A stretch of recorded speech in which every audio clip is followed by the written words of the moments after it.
Misalkan saja ini ada sebuah perusahaan susu ya. Sebut aja perusahaan susu A.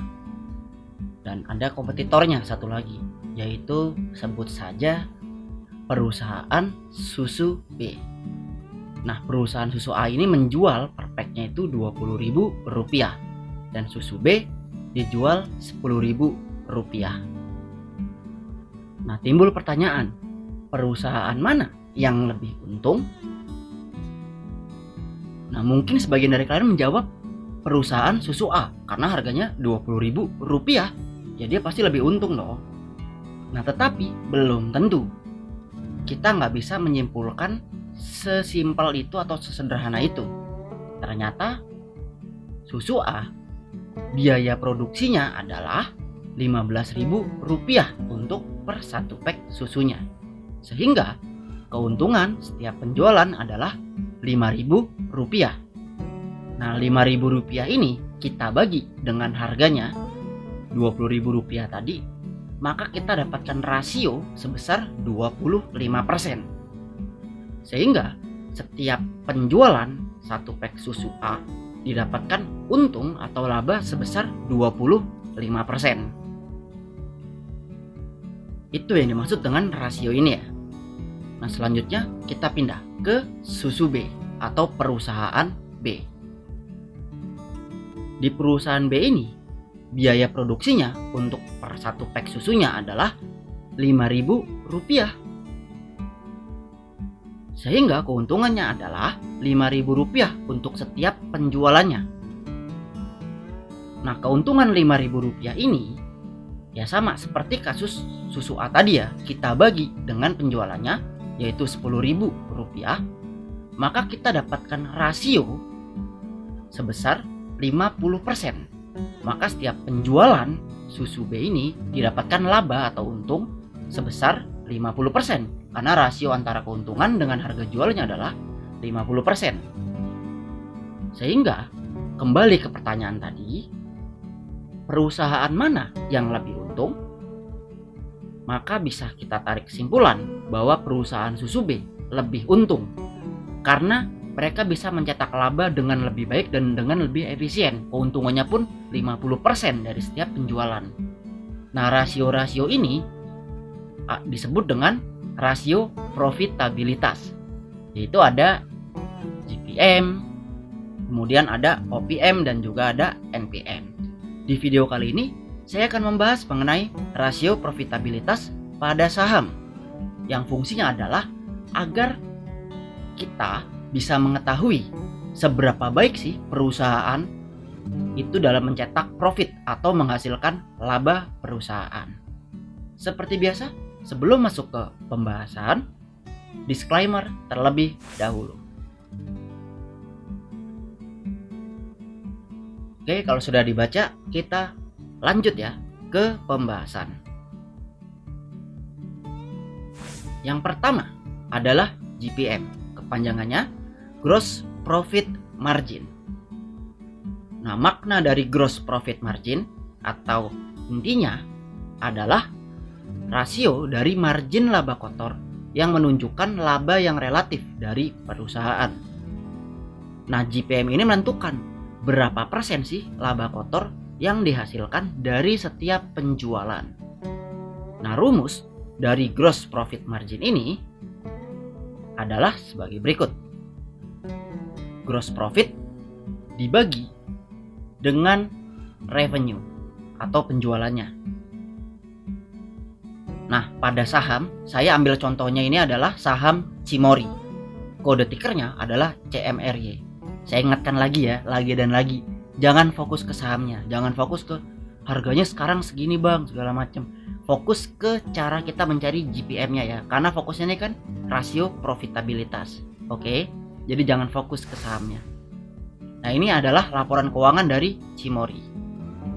Kita cek lagi ya, rumusnya tadi untuk GPM adalah gross profit dibagi dengan revenue.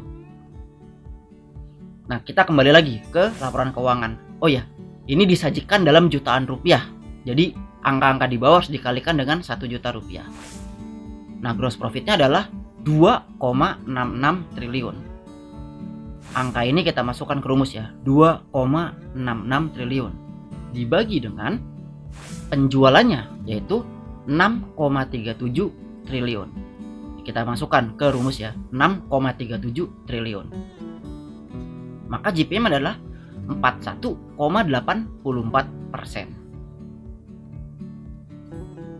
Nah, mudahnya begini, supaya lebih gampang nangkapnya ya, saya pakai ilustrasi. Maka untuk setiap satu pak susu Cimory yang dijual seharga Rp10.000, didapatkan laba kotornya adalah 4.184 karena GPM-nya adalah 41,84%. Jadi begitu supaya gampang. Karena buat GPM ini menghitung beban pokok penjualan atau istilah gampangnya adalah ya biaya produksinya.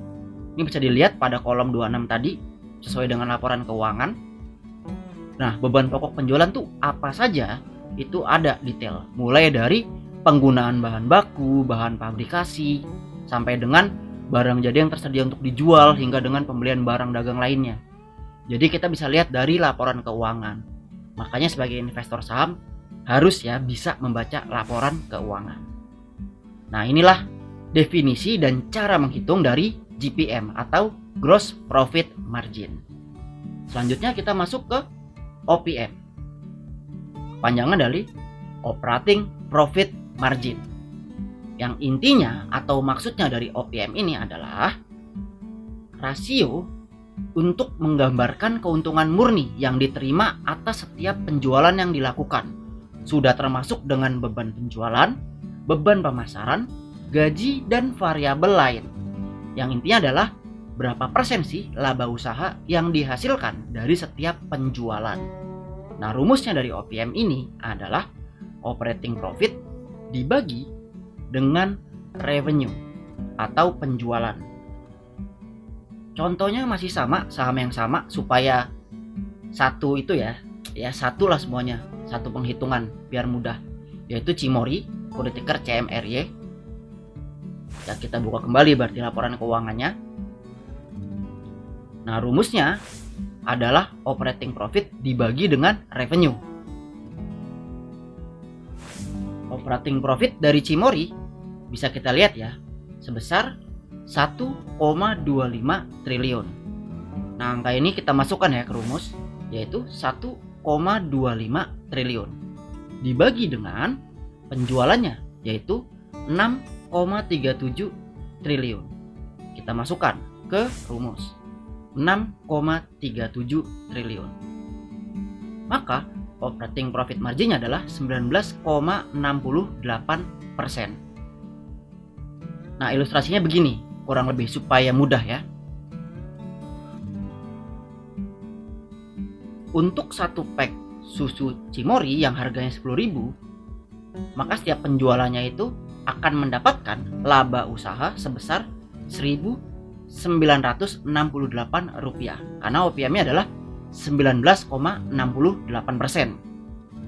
Nah, mungkin kalian kaget ya, lah kok kecil cuma segini gitu laba usahanya, sedangkan tadi kan GPM-nya bisa kita lihat ya, gross profit marginnya itu 41%, sehingga laba kotornya itu bisa Rp4.000 setiap penjualan. Tetapi ini kok rendah banget gitu, laba usahanya nggak ada dari separuhnya GPM. Kok kecil ya? Iya, karena bebannya juga lebih banyak.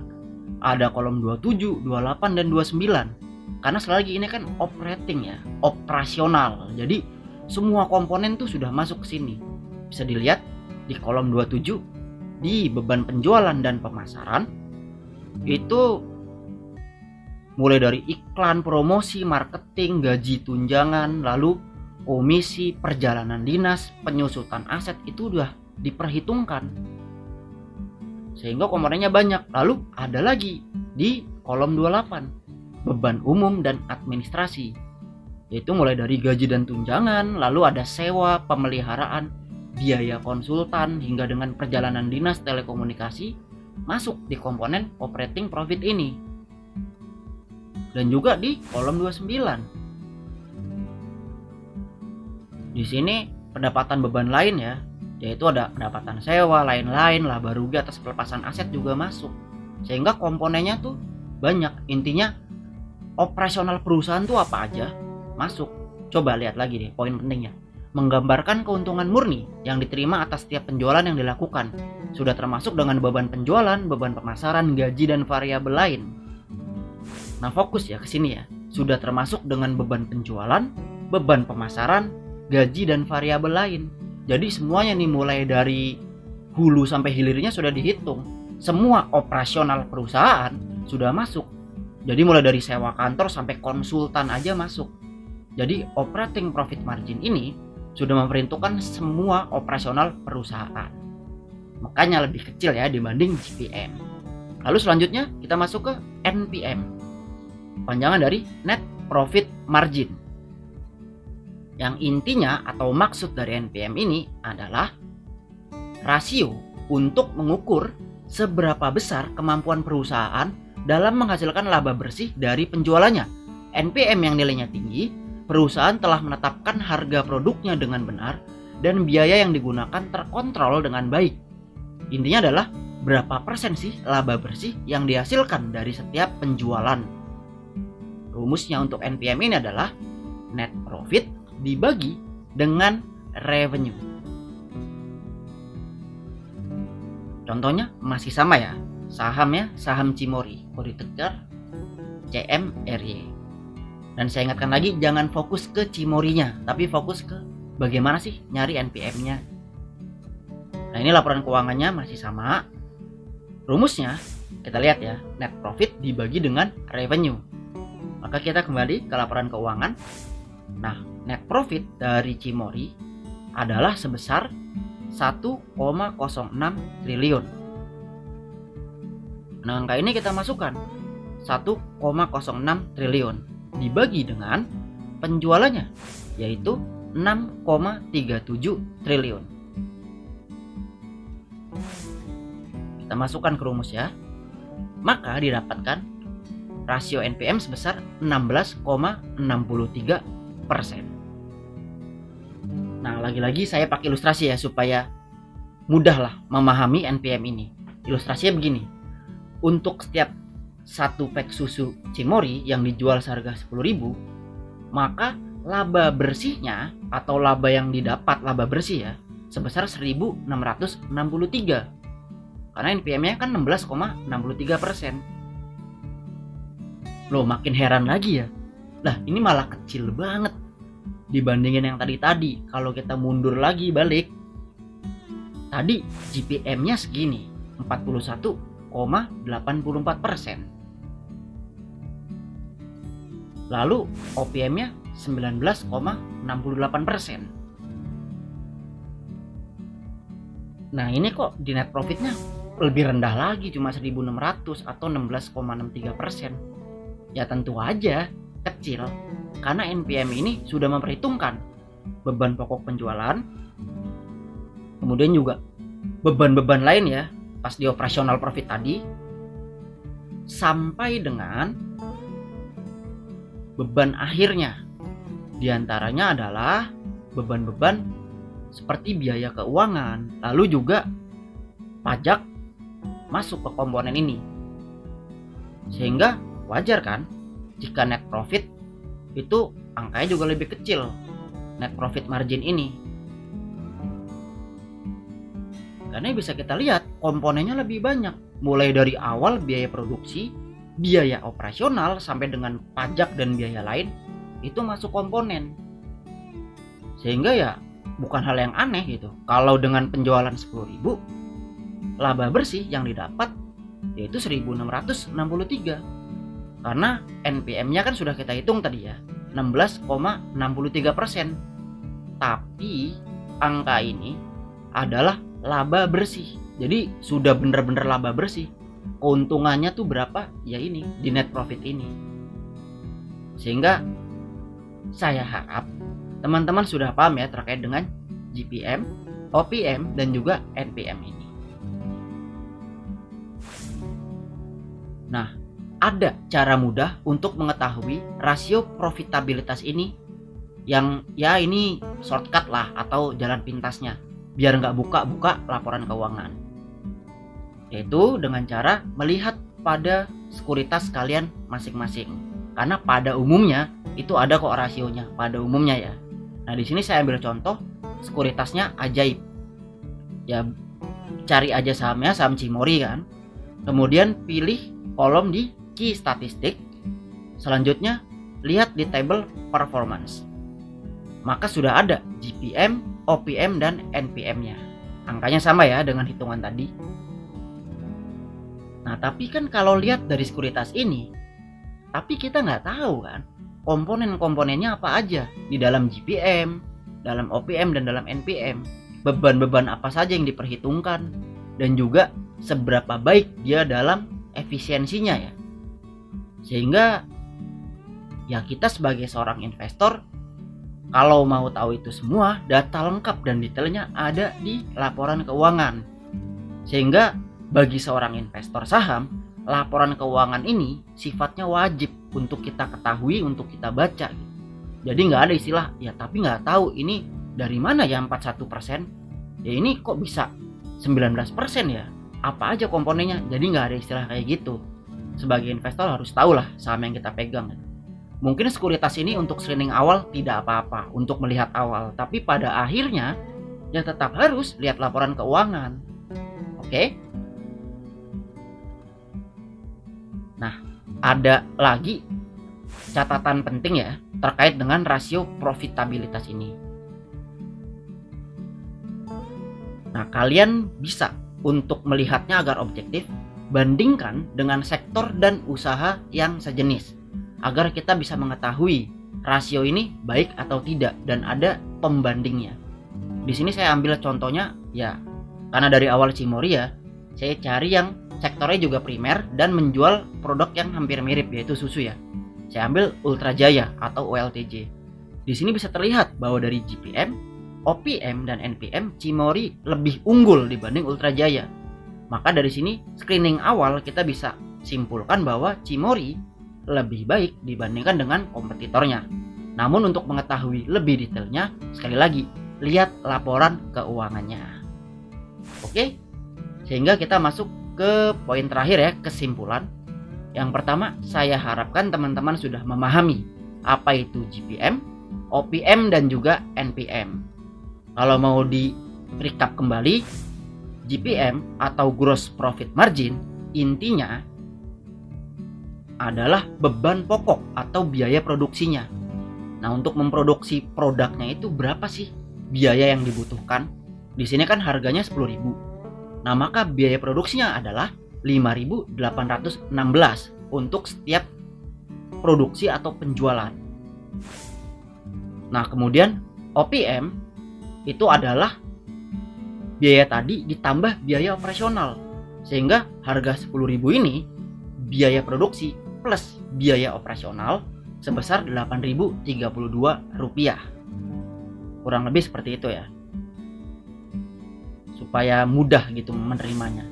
Kemudian terkait dengan NPM itu adalah laba bersih.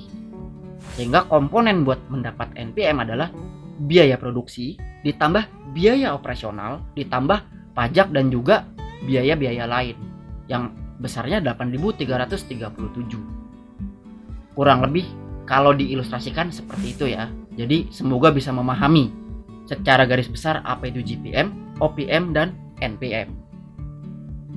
Yang kedua, bandingkan dengan sektor dan usaha yang sejenis agar kalian bisa mendapatkan komparisi atau perbandingannya dan dapat rasionya itu objektif. Oh, berarti 41% ini cukup baik loh. Dari mana taunya? Karena sudah dibandingkan dengan sektor dan usaha yang sejenis.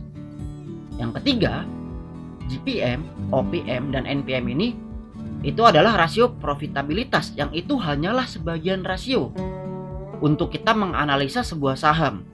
Masih banyak rasio dan indikator lain. Jadi jangan berpatokan pada ini saja. Masih banyak seperti ada PBV, price to book value, kemudian ada PER, price to earning ratio. Kemudian juga masih ada EPS atau earning per share, dan juga ada dividen. Ada dividen yield dan juga ada dividen payout ratio. Jadi masih banyak indikator lain, jangan cuma lihat dari satu indikator aja. cek juga dari rasio-rasio dan indikator lainnya. Oke. Selanjutnya, poin keempat yang selalu saya ulangi hampir di setiap video ya. Lakukan analisa, jangan malas. Sebagai investor saham, ya kita harus melakukan analisa. Cek rasio-rasio lain. Saya udah pernah bahas kok, PBV itu apa, IPS itu apa. Udah pernah saya buatkan videonya. Cek aja di channel ini. Dan juga jangan males. Bukalah laporan keuangan. Cek saham yang kita pegang tuh bagaimana. Jangan sampai kalian rugi. Gara-gara males akhirnya ikut grup berbayar, ikut rekomendasi. Yang pada akhirnya karena malas analisa, kalian malah jadi rugi. Yang rugi kan kalian sendiri. Jangan sampai seperti itu ya. Oke, demikian video kali ini. Tonton juga video terkait memahami laporan keuangan dan juga mengenal fundamental saham di sini. Agar kita paham saham.